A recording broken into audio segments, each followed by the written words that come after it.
दोस्तों ये वीडियो काफ़ी इंपॉर्टेंट वीडियो होने वाला है, क्योंकि इस टॉपिक पे आपको यूट्यूब पे तो भर भर के वीडियो मिल जाएंगे, लेकिन इस वीडियो के अंदर जो बात बताने वाला हूँ वो आपको कोई नहीं बताने वाला है। क्योंकि अगर आप इस वीडियो को 2-3 मिनट या बचाने के चक्कर में स्किप कर देते हैं तो आपका एक साल बर्बाद हो सकता है, जो कि मेरे साथ ऐसा हो चुका है। मैं नहीं चाहता कि मेरे व्यूअर्स के साथ ऐसा कुछ हो, इसलिए मैं वीडियो को काफ़ी ये सोच समझ के लेकर आया हूँ और ये वीडियो काफ़ी इंपॉर्टेंट वीडियो होने वाली है। इस वीडियो में मैं कुछ इंपॉर्टेंट जैसे कि कुछ टॉपिक को भी कवर करने वाला हूँ, जो कि आपको स्क्रीन पर दिख रहे होंगे।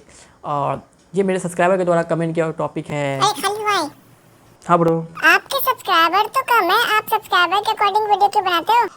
हाँ, भले ही मेरे सब्सक्राइबर बहुत ही कम है, मैं जानता हूँ, लेकिन मैं लेकिन मेरे सब्सक्राइबर अगर मेरे को चैनल को सब्सक्राइब किए तो मेरा फ़र्ज़ बनता है कि उनको मेरे चैनल को सब्सक्राइब करने का फ़ायदा होना चाहिए। इसलिए मैं अपने सब्सक्राइबर के कमेंट को भी कैप्चर कर रहा हूँ। तो दोस्तों अब बात करते हैं वीडियो की। तो सबसे पहली बात करते हैं कि वीडियो स्टार्टिंग में कि सबसे बड़ा मिसअंडरस्टैंडिंग होता है स्टूडेंट के बीच में, कि उनको लगता है कि नोट सबसे इम्पॉर्टेंट चीज़ होता है। क्योंकि नोट अगर हम नहीं बनाते हैं तो मेरे का सिलेक्शन मेरा मुश्किल है, मेरा रिवीजन मुश्किल है, मैं कुछ नहीं कर सकता हूँ। इनफैक्ट सिर्फ और आप नहीं कहते, आसपास के लोग भी कहते हैं और टीचर्स भी कहते हैं, टीचर्स भी यही बात कहते हैं। और तो आपको टॉपर्स ज़्यादातर जो टॉप करके आएंगे वो भी यही कहेंगे कि मैंने ऐसे नोट बनाया है, ये नोट बनाया है, वो नोट बनाया है। ये सब बकवास है भाई, ये सब दोगलापंती। भाई नोट्स आप बना रहे हैं अच्छी बात है, लेकिन नोट्स किस तरह से बना रहे हैं ये इंपॉर्टेंट करता है। क्योंकि वो लोग ही नहीं बताएंगे, वो लोग बताएंगे मैंने बहुत नोट बनाए, बहुत। भाई नोट्स आपका टाइम बहुत खाता है। नोट्स एक्चुअली में लोग स्टूडेंट क्या करते हैं, बहुत सारे मोस्टली स्टूडेंट क्या करेंगे कि नोट्स इतना सारा बनाएंगे कि लॉन्ग नोट बनाएंगे, फिर शॉर्ट नोट बनाएंगे, फिर कलरफुल नोट बनाएंगे, फिर जो क्लास में सर जो नोट्स देते हैं शॉर्ट उसको भी करेंगे, फिर इस इंपॉर्टेंट क्वेश्चन को भी लिखेंगे। इतने सारे करते करते भाई आपका टाइम इतना ख़राब बर्बाद चला जाएगा ना कि आप डिवीज़न कर ही नहीं पाएंगे। क्योंकि हम लोग नीट स्टूडेंट के पास एक साल होता है भाई, एक साल में 11th पढ़ना है, 12 पढ़ना है, डिवीज़न भी करना है, डीपीपी सॉल्व करना है, क्वेश्चन प्रैक्टिस करना है, इतने सारे चीज़ करने होते हैं ना भाई कि आपको डिवीज़न का टाइम ही नहीं मिलेगा, आपका नोट बनाने में ही पूरा वक्त चला जाएगा। तो फिर आप फिर अब लोग कहेंगे कि भैया अगर हम नोट नहीं बनाएंगे तो डिवीज़न कैसे करेंगे फिर। हाँ, ये समझने के लिए आपको ये बात समझना होगा कि नोट बनाते कैसे। एक्चुअली में नोट बनाते कैसे कि आपका वक्त बर्बाद नहीं हो, आप सिर्फ डिवीजन पे आपको टाइम फोकस जाए, नोट बनाने में फोकस नहीं जाए। तो स्मार्ट तरीके आप जमाना होगा, क्योंकि भाई आज के टाइम में सिर्फ हार्ड वर्क करके लोग कामयाब नहीं होते। हार्ड वर्क के साथ अगर आप स्मार्ट वर्क को ऐड कर देते तो डेफिनेटली आप कामयाब होंगे। तो वैसा चीज़ मैं बताने वाला हूँ कि हार्ड वर्क क्या है, आप जो मेहनत कर रहे हैं हार्ड वर्क है, लेकिन आप नोट किस तरह से बना रहे हैं वो स्मार्ट वर्क है, और किस तरह से रिविजन कर रहे हैं वो स्मार्ट वर्क है। तो बात करते हैं कि मैं कैसे नोट बनाता हूँ, मैं क्या करता था पहले, अभी मैं क्या करता हूँ। तो पहले मैं क्या करता था कि फिजिक्स की बात करें तो फिजिक्स में मैं काफ़ी लॉन्ग नोट बनाता था। मेरे पास एक कॉपी था, मैंने कॉपी लिया फिजिक्स का, और मैं इस पर काफ़ी, मेरे पास अगर इसमें 2 ही या 3 चैप्टर, 2 चैप्टर में मेरा ये पूरा कॉपी भर गया। आप यकीन नहीं होगा आपको, 2 से ढाई चैप्टर में मेरा पूरा कॉपी भर गया। मैंने इतने सारे नोट बनाए, देखिए कलरफुल नोट, ये वो नोट पूरा बना के मैं भर गया। लेकिन मेरा इससे कोई फ़ायदा नहीं हुआ, मैं रिविजन कर ही नहीं पाता था। इतना नोट बनाने के बाद भी मैं रिविजन कर ही नहीं पाता, तो फिर फ़ायदा क्या।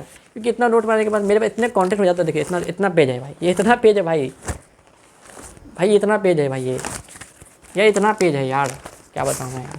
इतना पढ़ने के बाद आपको रिविज़न कौन करेगा भाई, रिविज़न क्या करे भाई मैं। क्योंकि इतना कंटेंट देखने के बाद मेरा दिमाग ही घूम जाता था, रिविज़न क्या करे। इसलिए फिर मैंने सोचा कि कुछ अलग किया जाए थोड़ा, कि मेरा टाइम बचे। तो फिर मैंने एक तरीका देखिए, हाँ मैं दिखाता हूँ, ये मेरे पास ये है। देखो मैंने क्या किया कि फिजिक्स में मैंने भी इस्तेमाल लगाया कि इस तरह के शॉर्ट तरीके बनाता था। इसमें आपको दिख रहा होगा कि ये एक चैप्टर का है, मतलब बेसिक मैथ का ही मैं दिखा रहा हूँ। इसमें आपको वेक्टर भी दिख गया और बेसिक मैथ दोनों है। इसमें दो है, वेक्टर है और बेसिक मैथ दोनों है, ठीक है। वेक्टर भी बेसिक मैथ ही हो गया, एक तरह से हो गया। तो ये जो चीज़ें हैं काफ़ी दिख रहा होगा कि आप लोग कि मतलब काफ़ी छोटा छोटा लिखा हुआ है। तो ये जो चीज़ें है ना, मेरा क्या करता है इसमें कि 3 लाइन का अगर कोई चीज़ है ना, तो मैं उसको आधा लाइन या फिर 1 लाइन में लिख देता था, ताकि मेरा ये शॉर्ट हो जाए, छोटा हो जाए। इस तरह से मैं छोटा करके लिखता था। और ये जो कलरफुल आपको दिख रहा था, मैं कलरफुल बाद में करता था। जब मैं रिविज़न करने बैठता था तो इसको जो इंपॉर्टेंट चीज़ होता है ना उसको मार्क कर लेता था, इससे मेरा टाइम बच जाता था।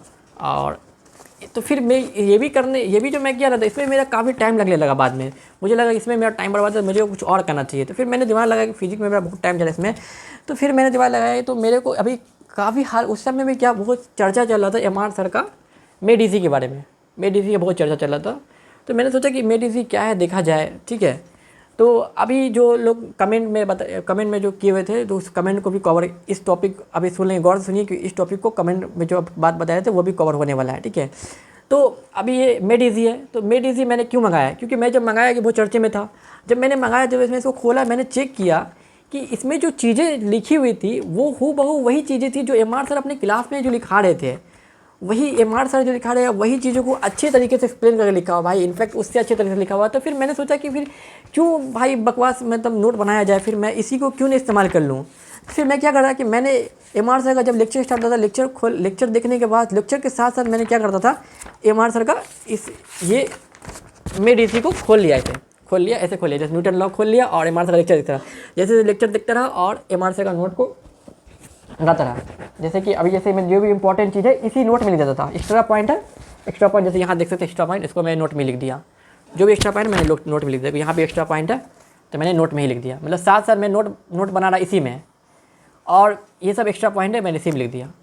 शायद मैं इतना मैं खुद से नोट भी नहीं कर पाता, इतना इसमें कर लिया मैं। तो इससे मेरा टाइम बच गया और मेरा आसानी भी हो गया, और मैं रिवीजन कर पा रहा था, मैं क्वेश्चन प्रैक्टिस कर पा रहा था, मेरे को टाइम बच गया। अब बात करते हैं कि फिर मैं जूलॉजी और बॉटनी में क्या किया भाई। मैं जूलॉजी बॉटनी के लिए मैंने देखा कि मैं पढ़ता था रुपेश सर से। अब रुपेश सर का देखते थे कि हैंड राइटिंग कितना स्ट्रॉन्ग अच्छा होता है, वो काफ़ी पैटर्न में काफ़ी चीज़ों को अच्छे से अच्छे मतलब से पैटर्न में लिखते हैं ताकि हम लोगों को दिक्कत नहीं हो समझने में। तो फिर मैंने देखा कि रुपेश सर इतना अच्छा मतलब नोट बना के दे रहे हैं, तो फिर हम नोट क्यों बनाए, हम उसको जीरो भी करा लेते हैं। बहुत सारे स्टूडेंट आपको मिलेंगे, ऐसे मिलेंगे जो कि रुपेश सर का नोट को क्या करते हैं, जो लिखा रहे उसी को कॉपी में लिख रहे हैं और फिर रिवाइज करें। इसमें 2-3 घंटा उसको बढ़ा जाता है नोट बनाने में। तो उतना करने का इतना अच्छा सर नोट बना के दे रहे हैं, तो फिर आप उसको क्यों लिखिए कॉपी में, आप उसको जीरो भी कर लीजिए। देखिए मैं इस तरह से जीरो कर लेता था। ये जो आपको दिख रहा है ना, ये लेक्चर 3 एक पेज में आ गया मेरा, ये लेक्चर 3 एक पेज में आ गया है। और ये वाला जो दिख रहा है ये लेक्चर 4 है, उसके पीछे उसके जैसे इसके पीछे ये लेक्चर 4 है और ये लेक्चर 3 है। तो यानी सब एक ही पेज में आ गया। एक कलरफुल मैं कराया हूँ।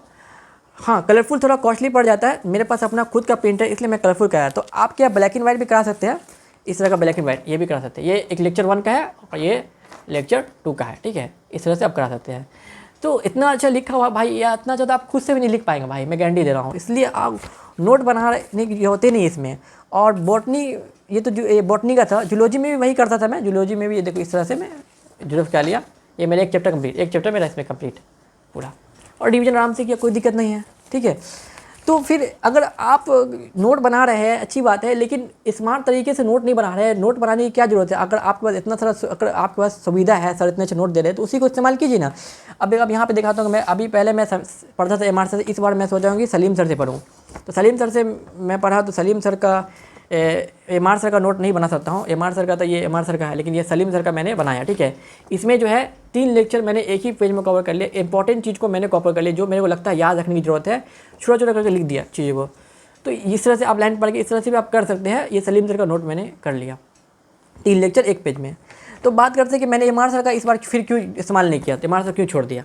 क्योंकि अगर आप एम आर सर से पढ़ रहे हैं तो आपके लिए ये नोट बेस्ट है, ओके। क्योंकि अगर आप एम आर सर से नहीं पढ़ रहे हैं, फिर अगर आप इसका इस्तेमाल कर रहे हैं तो आपको ये चीज़ें समझने में दिक्कत होगा। क्योंकि एम आर सर का जो लेक्चर देखेगा वही बच्चा इसको अच्छे से समझ पाएगा, लेकिन 80% चीज़ें 70% चीज़ें समझ आ जाती है जब अगर एम आर सर से नहीं पढ़ रहे हैं। तो अगर एम आर सर से अगर पढ़िएगा तो ही इसको लीजिए, अगर एम आर सर से नहीं पढ़ रहे तो फिर आपको कुछ चीज़ें समझने में दिक्कत होगा। 30% चीज़ें आपके दिमाग से बाहर जाएगा, इसमें समझने में थोड़ा दिक्कत होगा। क्योंकि हाँ, लेकिन फिर भी लेकिन अगर आप इससे पढ़ रहे थे कि ये बहुत अच्छा बुक है, इसको ले सकते हैं। लेकिन एम आर सर से अगर आप पढ़ रहे हैं तो ये आपके लिए बेस्ट है, ठीक है। क्योंकि और अदरवाइज हम कहते हैं इसको सजेस्ट करते हैं इसको नहीं लीजिए। आप जिस टीचर से पढ़ रहे हैं उस टीचर का ही मेडिसिन लीजिए, क्योंकि उस टीचर के हिसाब से वो अगर वो टीचर का लिखा हुआ है तो वो टीचर अपने हिसाब से ही लिखेगा, ठीक है। तो दोस्तों, अगर ये वीडियो अगर अच्छा लगा है तो इस वीडियो को लाइक कर दीजिए और सब्सक्राइब कीजिए। अगर वीडियो को भाई नए हो तो चैनल पे सब्सक्राइब कर दो भाई, मेरा भी भला हो जाएगा। और मिलते हैं नेक्स्ट वीडियो में, और थैंक यू वेरी मच पूरा वीडियो देखने के लिए। सब्सक्राइब मत करना, ये झूठा वीडियो बनाता है।